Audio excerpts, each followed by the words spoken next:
il sindacato e soprattutto la CGIL è per le vaccinazioni obbligatorie, per cui questa piazza è anche, se volete, indirettamente una risposta ai Novax. Il fatto che loro ce l'avessero in qualche maniera contesa, ovviamente questa è la risposta. Da Piazza Borsa, dove la CGIL ha scalzato i No Green Pass, occupandola tutta la giornata prima con gazebo e stand informativi, poi con presentazioni e spettacoli, il segretario Mauro Visentin ribadisce la posizione della Camera del Lavoro, che accoglie favorevolmente tanto l'ipotesi di rendere obbligatorio il Green Pass negli uffici pubblici e nelle aziende private, quanto l'obbligo vaccinale. Ben venga, che facciano la legge, noi siamo perfettamente d'accordo.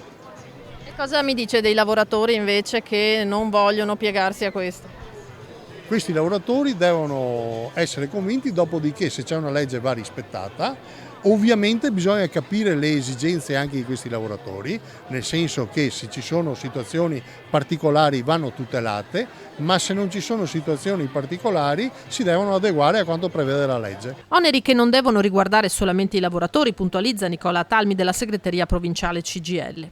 Ci sono lavoratori che fanno dei lavori particolari, penso alla sanità e alla scuola, e quindi c'è già l'obbligo vaccinale per quei lavoratori particolari. Se voglio introdurre l'obbligo vaccinale, adesso l'obbligo dei cittadini a essere vaccinati, perché i lavoratori dipendenti sono dei cittadini come gli altri, perché allora deve valere ovviamente anche per i lavoratori autonomi, perché anche un avvocato, un elettricista o un commerciante ha rapporti con le persone, quindi se obbligo deve essere obbligo per tutti i cittadini. L'estensione della certificazione verde al mondo del lavoro è stata definita dal presidente di Assindustria Veneto Centro, Leopoldo Destro, una grande opportunità. Sono d'accordo, abbiamo delle grandi opportunità, vanno viste, decise, programmate e sfruttate assieme.